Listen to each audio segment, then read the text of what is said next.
খালি পায়েস খাইতে মন চাইছে, তো চলেন এই যে পায়েস বসাই দিলাম। পায়েসটা কিসের জানেন? চালের গুঁড়ো, দুধ, চিনি চিনি দিয়ে, মানে ছোটোবেলা এগুলোকে আমরা সিন্নি বলতাম। তো আজকে এটা খেতে মন ছিল, এখন এগুলো ফেলে দিচ্ছিলাম মানে খোলা জালি পিঠা বানাইছি। সকালবেলাও খোলা জালি বানাইছি, এখনও আবার খোলা জালি বানাইছি। সকালবেলা 1 ডিমের বানাইছি, অল্প একটু হয়েছে। আমার ছেলে তো 4 বছর পর আজকে খাচ্ছে, তাই ও 4টা খেয়েছিল, তো জোনায়েত বাগে পায় নাই। তো এখন আবার বিকেলবেলা 2 ডিমের খোলা জালি বানাইছি, তো ওরা খাচ্ছে। আর আমি একটা চিতল বানাই নিয়েছি। যে চিতল পিঠার কাই করতে হবে, একটু ভালো করে মতে নিতে হবে।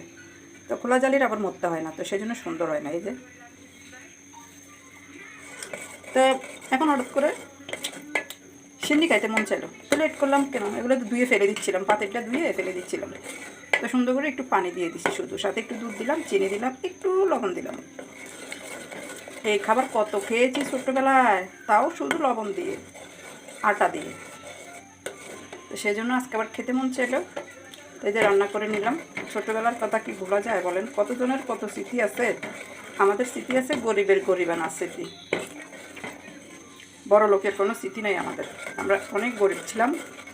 5টা বোন, বাবা মারা গিয়েছে আমাদেরকে দেখে। আম্মা অনেক কষ্ট করে আমাদেরকে বড় করেছে।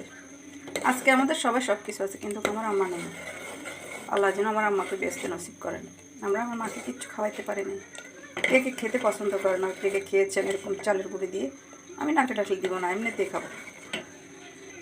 আমার ছেলে আজকে পালং শাক রান্না করছিলাম, এগুলো দিয়ে খেয়েছে। জোনায়েত লাখ সাহেবের ছেলের আবার চা লাগবে, তাই যেগুলো ঢেলে নিচ্ছি। জোনায়েতের জন্য একটু চা করবো, আর এগুলো আমি খাবো। অল্প একটু করে রান্না করেছি, শখের রান্না কি। তো জোনায়েতের জন্য আবার চা বসাই দিচ্ছি, ও চা ছাড়া চলেই না। তো এই যে চলেন, কে কে খাবেন চলে আসেন, একসাথে খাই। ঠান্ডা হলে তারপর খাবো, একটু ঠান্ডা হোক। ও সহ্য হচ্ছিল না, কখন আপনাদেরকে খেয়ে বলবো খেতে কতটা মজা হয়েছে। ঠান্ডাও হচ্ছে না, তাড়াতাড়ি খেতেও পারছি না আর কি। তো যতটুকু ঠান্ডা হয়েছে খেয়ে দেখি কেমন লাগে খেতে। মুখ না হয় আবার পুড়ে যায়। অসাধারণ মজা, অসম্ভব। সে ছোটোবেলা খেয়েছি, এখন না হলেও 25 বছর পর খাচ্ছি আবার। কে খাবেন চলে আসেন, খুব মজা। 1 চামচ দুধের গুঁড়ো দিয়েছি, সত্যিই খুব মজা। আমার মেয়েও খুব পছন্দ করে এসব খাবার। আর দেরি না করে তাড়াতাড়ি খেয়ে ফেলি। বাই।